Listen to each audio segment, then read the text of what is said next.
INB news కి స్వాగతం. పల్నాడు జిల్లా బీసీ సమన్వయ కమిటీని శుక్రవారం కేసీపీ గెస్ట్ హౌస్ నందు ఏర్పాటు చేయడం జరిగింది. ఈ కార్యక్రమానికి రాష్ట్ర కమిటీ చైర్మన్ పూర్ణచంద్రరావు, రాష్ట్ర కో-కన్వీనర్ గుండాల సైదులు యాదవ్ ముఖ్య అతిథిగా పాల్గొని మాట్లాడుతూ రాష్ట్రంలో కేంద్రంలో బీసీలపై జరుగుతున్న దాడులు అడ్డుకునేందుకు బీసీలకు రక్షణకు ప్రత్యేక చట్టాలు, బీసీల అభివృద్ధికి కోసమే బీసీ సమన్వయ కమిటీ ఏర్పాటు చేయడం జరుగుతుందని, ఇక్కడున్న జంతువులకు, చెట్లకు, పుట్టలకు లెక్కలు ఉన్నాయని, కానీ దేశ జనాభాలో సగం పైన ఉన్న బీసీ కులాలకు లెక్కలేదని, కేవలం 27% మాత్రమే రిజర్వేషన్ పరిమితమై 139 బీసీ ఉపకులాలు ఉన్న బీసీల వాటా శాతం బీసీ కులాల జనగణనపై తీవ్రస్థాయిలో ఉద్యమాన్ని ముందుకు తీసుకువెళ్లడం జరుగుతుందని ఈ సమన్వయ కమిటీ ముఖ్య ఉద్దేశం అని తెలియజేయడం జరిగింది.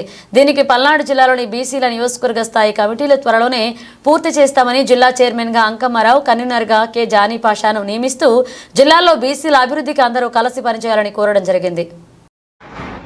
నమస్కారం. ఈరోజు ఈ పల్నాడు జిల్లాలో మాచర్లలో మన బీసీ కులాలందరూ కలిసి ఈ జిల్లాలో ఉన్నటువంటి బీసీ సంఘాలు, బీసీ నాయకులు అందరం కలిసి ఇక్కడ కూర్చొని ఈ జిల్లాలో బీసీ సమన్వయ కమిటీని ఏర్పాటు చేయడానికి ఒక సమావేశాన్ని ఏర్పాటు చేసుకోవడం అయింది. ఈ సమావేశానికి అధ్యక్షులుగా మన సైదు గారు అలానే ఇక్కడ ఇచ్చేసినటువంటి పెద్దలందరికీ కూడా మనస్ఫూర్తిగా నమస్కారాలు తెలుసుకుంటూ, ముఖ్యంగా మనం చూస్తూ ఉన్నాం ఈ దేశంలో, ఈ రాష్ట్రంలో ఇప్పటికీ 78 సంవత్సరాలు అవుతుంది మనకు స్వాతంత్రం వచ్చి. 78 సంవత్సరాలు అంటే మాకు ఇంకా 78 సంవత్సరాలు కూడా రాల. ఒక మనిషి యొక్క జీవితం ఎంత ఉందో అంత అన్ని సంవత్సరాలు ఈ స్వాతంత్రం వచ్చి జరిగింది. కానీ బీసీలు ఎవరైతే ఉన్నారో ఈ రాష్ట్రంలో కానీ ఈ దేశంలో కానీ ఉన్నటువంటి బీసీ, ఇందాక మన సైజు గారు చెప్పినట్టు అతి దారుణంగా ఈ ప్రభుత్వంలో భాగస్వామ్యం కానివ్వండి, ఈ ప్రకృతిలో ఉన్నటువంటి భాగస్వామ్యాన్ని కూడా మేము అనుభవించే విధంగా లేకుండా ఈ ప్రభుత్వాలు పరిపాలన చేస్తాం. కొత్తగా వచ్చిన ప్రభుత్వాలు కానివ్వండి, పాత ప్రభుత్వాలు కానివ్వండి, ఏ ప్రభుత్వం వచ్చినా కానీ ఇప్పటి వరకు ఈ భారతదేశంలో, హిందూ దేశం అనే చెప్పుకునే ఈ దేశంలో, భిన్నత్వంలో ఏకత్వం ఉన్నటువంటి ఈ దేశంలో, ఎన్నో రకరకాల కులాలు ఉన్నటువంటి ఈ దేశంలో 3000 పైన బీసీ కులాలు ఉన్నాయి, ఎస్సీ కులాలు ఉన్నాయి. ఈ కులాల యొక్క జాబితాలని ఎక్కడా కూడా ప్రభుత్వం ఈ కులం ఎంతమంది ఉన్నారు, ఈ కులం ఎంతమంది ఉన్నారు, ఈ కులానికి నేను ఇది చేస్తున్నానో, ఇంత రిజర్వేషన్ చేస్తానన్నానో, లేకపోతే ఇంత బడ్జెట్ కేటాయిస్తానన్నానో, ఇంత అభివృద్ధి పరుస్తూ ఉన్నాను అనేది ఎక్కడా కూడా ఈ భారతదేశంలో కానీ ఈ రాష్ట్రంలో కానీ లేదు. ఎందుకని లేదు? పోనీ అట్లా అని కులం లేదని చెప్పారా ఈ ప్రభుత్వం? ప్రతి దానికి కులం అడుగుతూ ఉంది, ప్రతి విషయానికి కులం ఉంది, ప్రతి ఒక్క మనిషికి ఒక కులం ముద్ర వేసింది. ఈ ప్రభుత్వమే సర్టిఫికేట్ ఇస్తూ ఉంది, ఏ లెక్కల్లో ఇస్తా ఉందో తెలియదు. అందుకే ఈ రాష్ట్రంలో ఉన్నటువంటి బీసీ 55% ఉన్నటువంటి బీసీ జనాభా మేల్కోవాల్సిన అవసరం ఉంది. ఈ రాష్ట్రంలో దోపిడీ జరుగుతూ ఉంది, ఈ దేశంలో దోపిడీ జరుగుతూ ఉంది. ఉన్న వాళ్ళందరూ కూడా ఒక వర్గం అయిపోతూ ఉన్నారు, ఉన్నత వర్గాలని చెప్పుకుంటా ఉన్నారు, బాలిత వర్గాలని చెప్పుకుంటా ఉన్నారు, ఆధిపత్య కులాలని చెప్పుకుంటా ఉన్నారు. ఈ ఆధిపత్య కులాలన్నీ కూడా కేవలం 10% కూడా లేని కులాలు, కనీసం 7-8% ఉన్నటువంటి కులాలు 80% ఉన్నటువంటి కులాలని వాళ్ళు పరిపాలన చేస్తూ ఉన్నారు. ఆ కులాల మీద మాకు ఎటువంటి దేశం లేదు. మా కులం ఎంతో మాకు చెప్పండి, మా కుల సభ్యులు ఎంతమందో మాకు చెప్పండి, మాకు లెక్క ఇవ్వండి, ఈ దేశంలో మా వాటా మాకు ఇవ్వండి. మా వాటా కూడా మీరు తీసుకోవడానికి మీకు అర్హత లేదు, మీరు మా వాటాను కూడా మీరు అనుభవిస్తూ ఉన్నారు.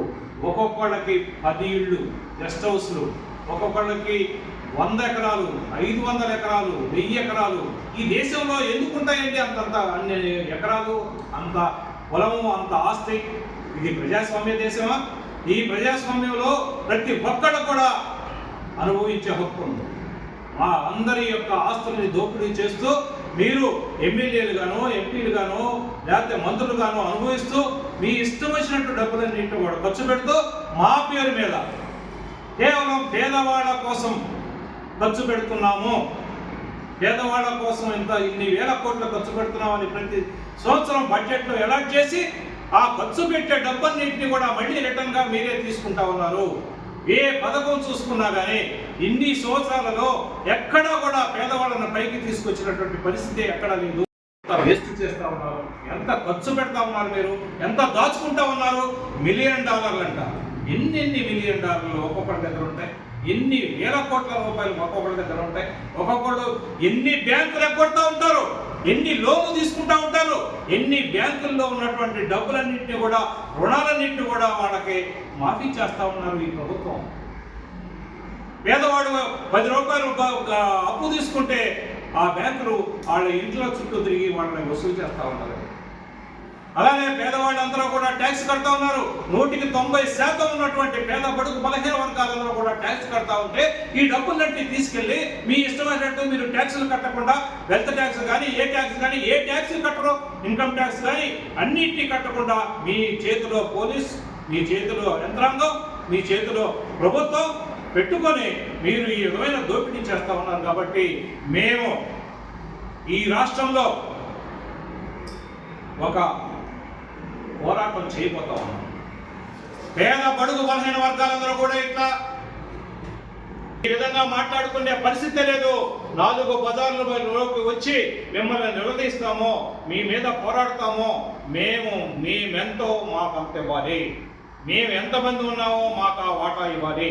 మా వాటా వచ్చేంత వరకు కూడా పేద బడుగు బలహీన వర్గాలు తప్పనిసరిగా ఈ రాష్ట్రంలో పోరాటం చేస్తాం. ఈ పోరాటం చేయడం కోసమే బీసీ సమన్వయ కమిటీ ఏర్పాటు చేసి ఈ రాష్ట్రంలో ఉన్నటువంటి బీసీలందరినీ కూడా క్రోడీకరించడం కోసం బీసీ సమన్వయ కమిటీ ఏర్పాటు చేసి కేవలం ఒకే ఒక ఎజెండాతో మేమెంతో మాకు తేల్చండి, మా లెక్క తేల్చండి.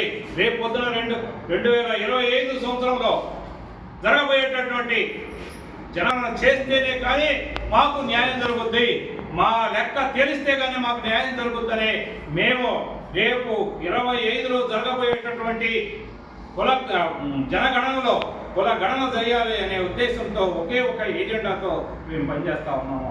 అందులో భాగంగానే మేము ఈ బీసీ కమిటీ ఏర్పాటు చేసి 2 నెలలు కాలం. ఈ 2 నెలల్లోనే ప్రతి జిల్లాలో కూడా కమిటీ చేస్తా ఉన్నాము. ఇప్పటికీ 14 కమిటీలు వేసేసాము.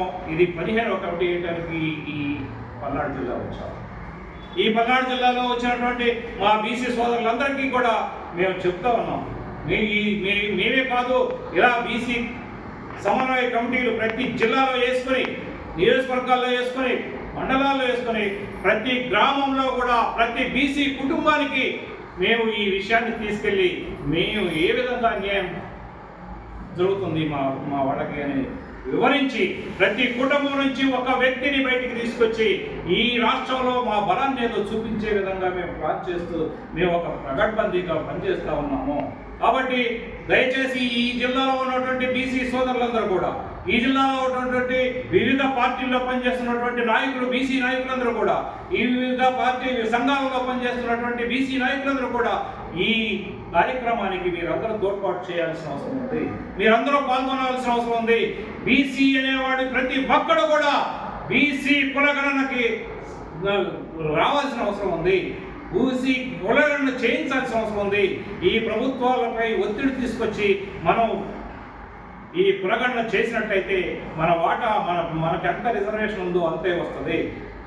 మేము 55% మంది ఉన్నామని మీరు చెప్తూ కనీసం 27%, అది కూడా ఎప్పుడు 91 వరకు కూడా మాకు రిజర్వేషన్ లేదు. విపి సింగ్ గారు వచ్చి ఏదో మండల కమిషన్, అది కూడా కొన్ని విషయాల్లోనే చదువుకోవటానికన్నా ఉద్యోగం ఆ చదువులకు కూడా సరిగ్గా ఇవ్వరు. ఇంత దారుణంగా మమ్మల్ని మోసం చేస్తా ఉన్నది ఈ ప్రభుత్వం. కాబట్టి బీసీ సోదరులందరూ కూడా అర్థం చేసుకోవాలి. వివిధ పార్టీల్లో పనిచేస్తున్నటువంటి బీసీ సోదరులందరూ కూడా అర్థం చేసుకోవాలా. నేను 35 సంవత్సరాల పాటు తెలుగుదేశం పార్టీలో రాష్ట్ర కార్యదర్శిగా పనిచేసి చంద్రబాబు నాయుడుతో కలిసి ఉండి రాష్ట్రంలో బ్రహ్మాండంగా పనిచేసి 35 సంవత్సరాలు చేసి నేను అనుభవంగా తెలుసుకున్న విషయాన్నే నా జాతి అన్యాయం అయిపోతుంది. నా జాతి నేను ఎప్పుడు బీసీగానే మా పిల్లలు కూడా రేపొద్దున ఇంకా అన్యాయం అయిపోతారనే ఉద్దేశంతో నాకు సమస్యలు సాల్వ్ చేసుకోవడానికి ఈరోజు ఈ ఓసీ సమన్వయ కమిటీ చైర్మన్గా నేను బాధ్యతలు తీసుకోవాలి. అలానే వైసీపీ పార్టీలో కూడా పనిచేసిన 5 సంవత్సరాల పాటు ప్రతి పార్టీలోనూ చూశాను, ఎక్కడా కూడా మనకి న్యాయం జరగదు. ఒకవేళ మీరందరూ కూడా బీసీ సోదరులందరూ కూడా ఆ పార్టీల్లో పనిచేయాలనే ఇంట్రెస్ట్ ఉంటే చేయండి, ఆ పార్టీని అభిమానంగా ఉండండి.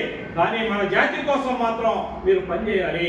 ఎక్కడున్నా కానీ మన జాతి బీసీ, మన జాతి ఎన్ని కులాలు కలిసి ఉన్నటువంటి మన జాతి బీసీ జాతి. బీసీ, ఎస్సీ, ఎస్టీ, మైనార్టీలకి ఎప్పుడైనా సరే ఈ దేశంలో రాజ్యాధికారం వచ్చినప్పుడే మన వాళ్ళందరికీ న్యాయం జరుగుద్ది. ఆ రాజ్యాధికారం రావాలంటే మన బలం ఎంతో మనకు తెలియాలి. మనకున్న బలాన్ని మొత్తాన్ని కూడా వేరే పార్టీలకు ఇస్తా ఉన్నాము. మనకు డాక్టర్ బిఆర్ అంబేద్కర్ గారు ఇచ్చినటువంటి ఆయుధాన్ని కూడా కంప్లీట్ గా మొత్తం మనకు ఎంత శక్తి ఉందో అంత శక్తిని వాళ్ళ దారపోసి మన దగ్గర డబ్బులు లేవని అనుకుంటాం. వాళ్ళకి ఆ శక్తిని ఎప్పుడైతే నువ్వు ఇచ్చావో ఆ సంపాదించుకోవడానికి అవకాశం వాళ్ళకు ఉంది. ఆ డబ్బు అంతా కూడా వాళ్ళ దగ్గరే ఉంటుంది. ఆ శక్తిని మన దగ్గర ఉన్నట్లయితే, మన నాయకుల దగ్గరే ఉన్నట్లయితే, మన వాళ్ళే ఉన్నట్లయితే, మనకి శక్తి మన దగ్గరే ఉంచుకున్నట్లయితే మనకే ఆ డబ్బు అంతా వచ్చేది. ప్రతి ఒక్కరం కూడా అదే ఆలోచిస్తూ ఉంటారు, మనకి డబ్బులు లేవు, మన రాజకీయాలు ఎక్కడికి వెళ్తామని. ఎట్లా వెళ్తావు? నీకు ఓటు అనే ఆయుధాన్ని అంబేద్కర్ గారు కల్పిస్తే నీ ఓటును తీసుకుపోయి వేరే వాళ్ళకి ఇస్తే నీ డబ్బు ఇచ్చినట్టు లెక్కే. నీ డబ్బులు మొత్తం కూడా నీ ఇంట్లో డబ్బు కూడా వాళ్ళకి ఇచ్చినట్టు లెక్కే. వాళ్ళందరూ పోగేసుకుని ఏసీ రూముల్లో ఉండి, గెస్ట్ హౌస్లో ఉండి, ఫారం హౌస్లు కట్టించుకొని రకరకాల రియల్ ఎస్టేట్ వ్యాపారాలు చేసి నీకున్న అరెకరం ఎకరం కూడా దాన్ని కూడా లాక్కొని ఎవరన్నా గవర్నమెంట్ ద్వారా ఏదన్నా ఎప్పుడన్నా ఇంతకుముందు ఇచ్చిన పొలాలు కూడా లాక్కొని వాళ్ళు యథేచ్ఛగా దోపిడీ చేస్తా ఉన్నారు. ఆ దోపిడీ చేయటమే కాదు, మళ్ళీ ఇతను నువ్వు దోపిడీ చేసావని నువ్వు దోపిడీ చేసిన వాళ్ళిద్దరూ దొంగలే అనుకుంటా ఉన్నారు. వాళ్ళిద్దరూ జైలుకు పోతా ఉన్నారు. వాళ్ళిద్దరూ ఒకరికొకరు అరెస్ట్ చేసుకుంటారు, వస్తా ఉన్నారు, బయటికి వస్తా ఉన్నారు. వాళ్ళ మీద ఎటువంటి కేసు ఎప్పుడైనా సరే ఇంత దోపిడీ చేస్తా ఉన్నా, కేసులు జరుగుతూ ఉన్నా కానీ ఎవరిని కూడా ఏ విధంగా కూడా శిక్షించట్లేదు. ఈ రోజు జైల్లో ఉన్నటువంటి వ్యక్తులందరూ కూడా బీసీ, ఎస్సీ, ఎస్టీ పిల్లలు, బీసీ, ఎస్సీ, ఎస్టీ వాళ్ళు జైళ్ళలో మగ్గిపోతా ఉన్నారు. వాళ్ళు ఏ నేరము చేయకుండా ఏ చిన్న నేరాలు మోపి వాళ్ళని లోపల పెట్టి వాళ్ళకి బెయిల్ కూడా రాకుండా, బెయిల్స్ కూడా ఇవ్వకుండా వాళ్ళని జైల్లో మగ్గ పెడతా ఉన్నారు. జైల్లో ఉన్న వాళ్ళందరూ కూడా బీసీ, ఎస్సీ, ఎస్టీ, మైనారిటీ వాళ్ళే. మీ ఉన్నత వర్గాల వాళ్ళు ఎవరైనా సరే ఉన్నారా? మీ ఆధిపత్య కులాల నుంచి ఉన్నవాళ్ళు ఎవరైనా జైల్లో ఉన్నారా? ఎన్ని తప్పులు చేయట్లేదు, ఎంత దోపిడీ చేయట్లేదు, ప్రతి విషయంలో కూడా మీరు దోపిడీ చేస్తూ ఉన్నారు మా కులాలని. కాబట్టి ఈరోజు ఈ పల్నాడు జిల్లాకి సంబంధించినటువంటి కమిటీని ఏర్పాటు చేసుకొని ఈ కమిటీని పటిష్టంగా పనిచేస్తూ మేము తొందరలో ఈ పల్నాడు జిల్లాలోనే భారీ ఎత్తులో కూడా ఒక ప్రదర్శన చేయబోతా ఉన్నాము. ఒక ప్రభుత్వానికి చెంప పెట్టుగా వాళ్ళకి తెలిసి వచ్చే విధంగా ఈ రాష్ట్రంలో బీసీలు ఎంతమంది ఉన్నామో రోడ్ల మీద చూపిస్తాము. నువ్వు లెక్క చెప్పినా కానీ మేము రోడ్ల మీద చూపించి నిన్ను తలలో వంచి నీ మెడలు వంచి తప్పనిసరిగా మేము ఈ కుల గణనని జరుపుకుంటామని మనం చేస్తా ఉన్నాం. అందుకే బీసీ సోదరులారా అందరం కూడా మనం మేలుకుతూ ఉండాలి. మనం ఈ సమయంలో మనం ఏమాత్రం అశ్రద్ధగా ఉన్నా కానీ మన పిల్లలకి ఇంకా అధోగతి పాలవుతారు. మన పిల్లలకి చదువులు రావు, మన పిల్లలకి కాలేజీలు ఉండవు. ఏమన్నా మెడికల్ కాలేజీలు గవర్నమెంట్ ఇస్తే వాటిని కూడా ప్రైవేట్ కాలేజీలు ఇస్తా ఉన్నారు. డాక్టర్లు కారు. ఇవాళ డాక్టర్లందరూ కూడా ఇప్పుడు చెబుతున్నటువంటి బాధ్యతలు సంపాదించుకుంటా ఉన్నారు, డబ్బులు కట్టి సంపాదించుకుంటా ఉన్నారు. డబ్బులు వాళ్ళ దగ్గర ఉన్నాయి. ప్రభుత్వము చేయవలసిన పనిని ప్రైవేటు వాళ్ళకి అప్పచెప్పి ప్రైవేటు వాళ్ళ 4 చేతుల్లో పెట్టి సమాజాన్ని. అందుకే బీసీ సమాజం మనం అంతా కూడా మేలుకోవాల్సిన అవసరం ఉంది. ఈ పల్నాడు జిల్లాలో ఉన్నటువంటి బీసీలు, ఎస్సీలు, ఎస్టీలు, మైనార్టీలని కలుపుకొని బీసీలు లీడ్ చేస్తూ, బీసీలు ముందుండి బీసీలు ఈ గణనని మనం చేయాల్సిన అవసరం ఉంది. ఈ దేశంలో ఎస్సీలకి ఇబ్బంది లేదు. ఎస్సీలకి ఆల్రెడీ సెన్సస్ చేశారు. వాళ్ళ పొలం ఎంతో వాళ్ళకి తేల్చేశారు. వాళ్ళకి రిజర్వేషన్ కూడా అదే విధంగా ఇచ్చారు. వాళ్ళకి ఎమ్మెల్యే రిజర్వేషన్ ఉంది, ఎంపీలో రిజర్వేషన్ ఉంది, చదువులో రిజర్వేషన్ ఉంది, సీట్లో రిజర్వేషన్ ఉంది. చివరికి వాళ్ళకి ఒక చట్టం కూడా ఉంది. వాళ్ళు ఏదైనా అంటే ఊరుకోనని ఒక చట్టాన్ని, సెక్షన్ 3 చట్టాన్ని కూడా తీసుకొచ్చారు. కానీ బీసీలకు ఏముంది? ఈ దేశంలో అత్యధికంగా ఉన్నటువంటి బీసీలకు ఏమి ఇచ్చారు ఈ ప్రభుత్వం? 55% ఉన్నటువంటి జనాభా ఉన్నటువంటి ఈ బీసీలకి ఏ ఒక్క విషయంలో కూడా న్యాయం చేయలేదు ఈ ప్రభుత్వము. వాళ్ళ లెక్కనే ఇంతవరకు చేయలేదు. కాబట్టి ఈ కులగణని ఈ జిల్లాలో ఉన్నవాళ్ళు కానీ, ఈ రాష్ట్రంలో ఉన్నవాళ్ళు కానీ, మేధావులు అందరూ కూడా ఆలోచించాలని కోరుకుంటాను. బీసీ నాయకులందరూ ఆలోచించాలని కోరుకుంటున్నా. బీసీ సంఘ నాయకులందరూ కూడా ఆలోచించాలని కోరుకుంటున్నా. మీరందరూ కలిసి రండి, లేదా అందరం కలిసి మనం పనిచేద్దాం. అందులో భాగంగానే విజయవాడలో దాదాపు 50-60 సంఘాలు కలిసి ఈ సమన్వయ కమిటీని ఏర్పాటు చేసుకున్నాం. అలానే ఇక్కడ ఉన్నటువంటి ఈ జిల్లాలో ఉన్నటువంటి అన్ని సంఘాలను కూడా కలుపుకొని ఈ జిల్లా కమిటీని ఏర్పాటు చేసుకుంటున్నాం. ఈ జిల్లా కమిటీ అయిపోయిన తర్వాత 30 జిల్లాల్లో కూడా కమిటీలు ఏర్పాటు చేసుకుంటాం. మొత్తం ఏర్పాటు చేసుకొని ఈ రాష్ట్రంలో ఒక మూమెంట్, ఒక పోరాట గడ్డిమలు తీసుకొచ్చి పోరాటం చేస్తామని మనవి చేసుకుంటూ ఈ అవకాశం ఇచ్చినటువంటి పెద్దలందరికీ, అట్లానే ఈ పల్నాడు జిల్లాలో నుండి వచ్చినటువంటి మన బీసీ సోదరులందరికీ, అట్లానే ఈ కార్యక్రమాన్ని మొత్తం ఎంతో వ్యయ ప్రయాసాలతో ఓర్చి మన సైదులు గారు ఈ కార్యక్రమాన్ని ఏర్పాటు చేసినందుకు వారికి అందరికీ కూడా నా మనస్ఫూర్తిగా నమస్కారాలు తెలుపుకుంటూ సెలవు.